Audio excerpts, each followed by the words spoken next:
कहानी आगे बढ़ती है, दृश्य बदलता है।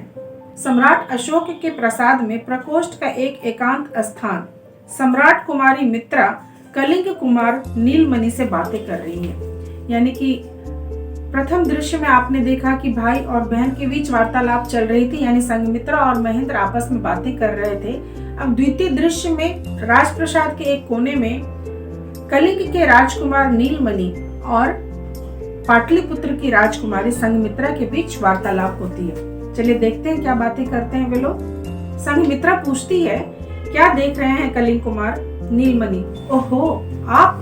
क्या देख रहा हूँ, आप भी देखिए ना राजकुमारी। देखिए वह क्या है? संघमित्रा सामने देखती है और कहती है, कितना सुंदर दृश्य।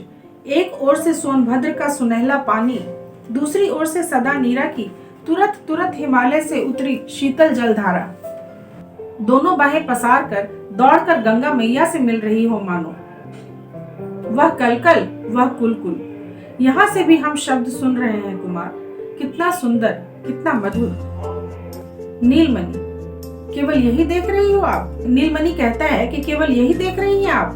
संघमित्रा, नहीं नहीं, और भी देख रही हूँ। अस्ताचलगामी सूर्य की किरणों के स्पर्श से गंगा की उर्मियां किस तरह स्वर्णिम स्वर्णिम हो रही हैं और उन पर नागरिकों की सजी सजाई नौकाएं पुष्प वाटिका में उड़ती तितलियों की तरह किस शान से तैर रही हैं। नीलमणि कहता है, रहने दीजिए, आप बिल्कुल कवि हैं, आप सत्य नहीं देख सकती। संघमित्रा, सत्य नहीं देख सकती?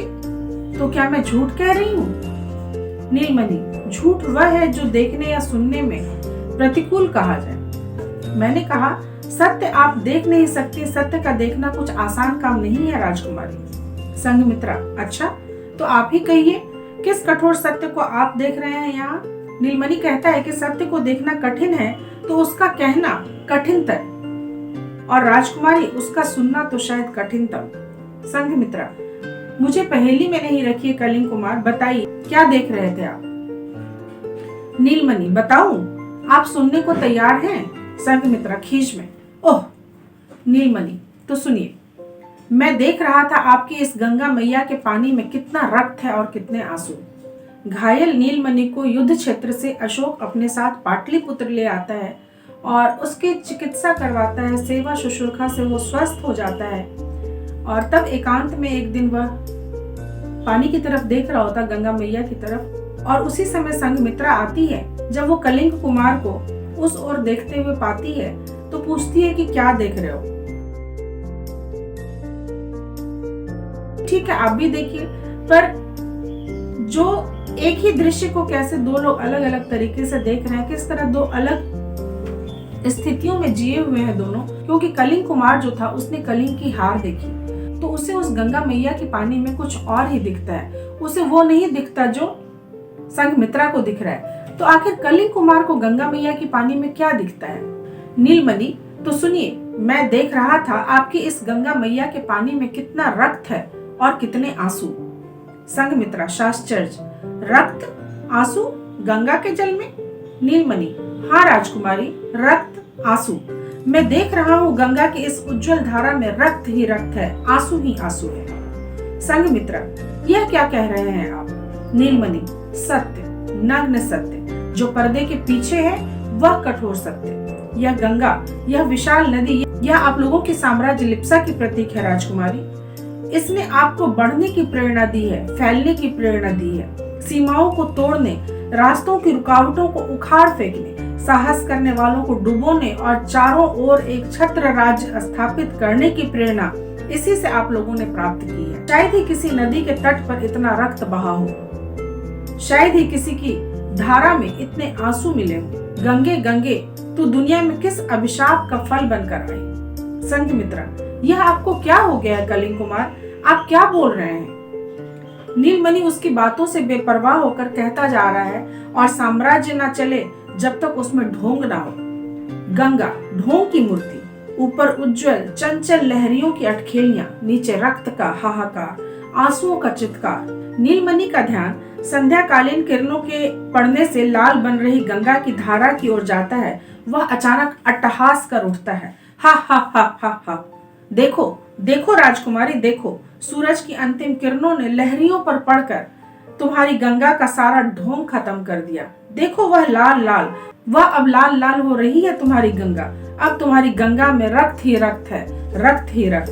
विक्षिप्त सी भाव भंगिमा करने लगता है। संघमित्रा उसे पकड़ती हुई, कुमार कुमार, अभी तुम स्वस्थ नहीं हुए कुमार। आह नीलमणि, संघमित्रा की बातें जैसे उसने सुनी ना हो। रक्त रक्त, संघमित्रा की आंखों में आंसू देखकर, और यह तुम्हारी आंखों में आंसू? उफ गंगे, तुम्हारी धारा में रक्त ही रक्त है, तुम्हारे तट पर आंसू ही आंसू है।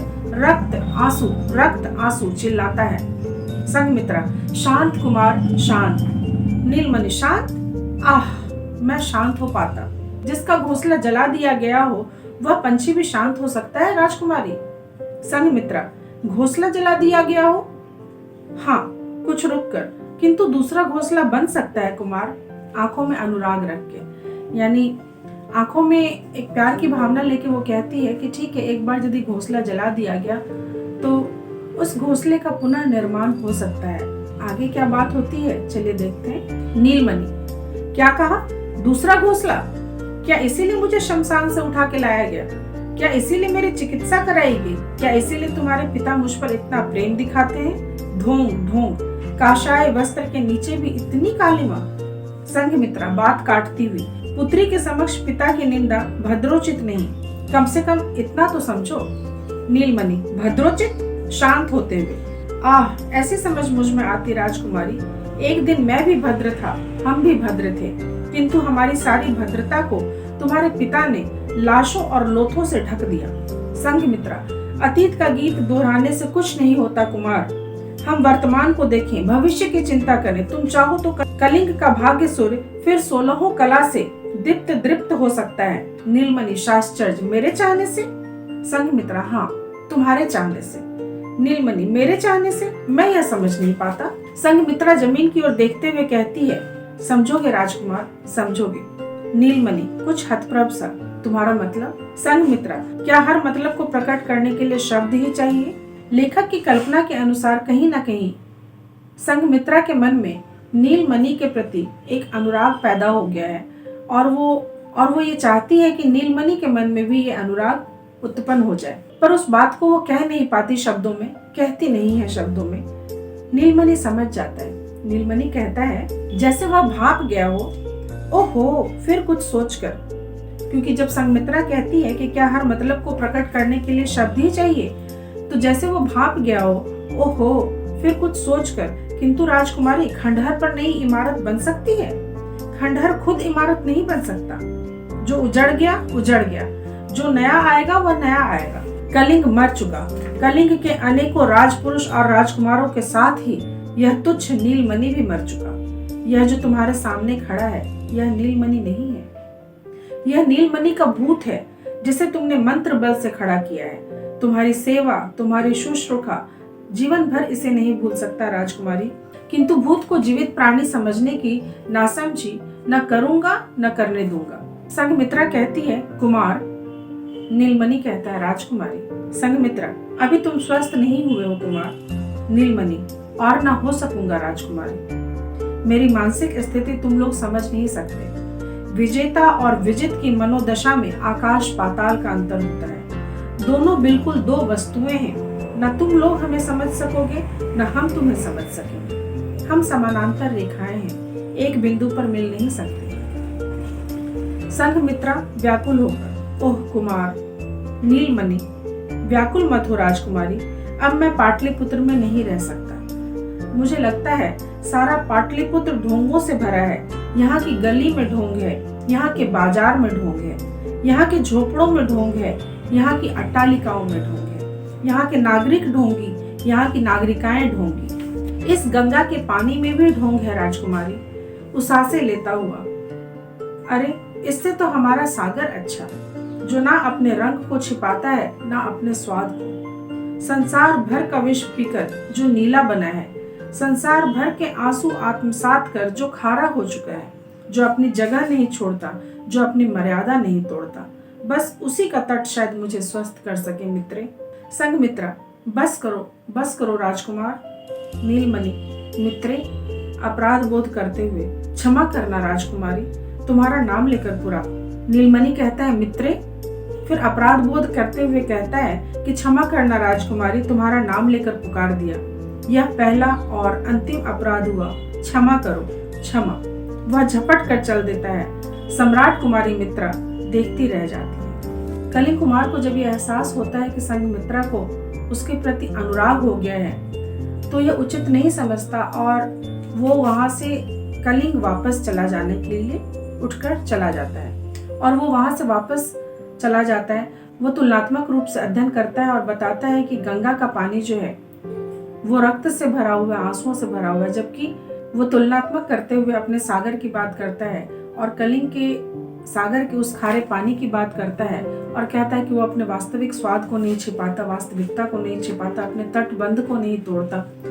तो मैं अब स्वस्थ यहाँ पे नहीं हो सकूंगा, मैं वापस कलिंग जाऊंगा और वहीं पे शायद मैं उसी के किनारे, उसी सागर के किनारे शायद मैं स्वस्थ हो सकूं। संघमित्रा रोकते रहती है और अनायास ही नीलमणि के मुख से संघमित्रा के लिए उसका नाम निकल जाता है, जिससे वो अपराध बोध से ग्रसित हो जाता है और पुनः राजकुमारी कहते हुए, क्षमा प्रार्थना करते हुए वहां से निकल जाता है।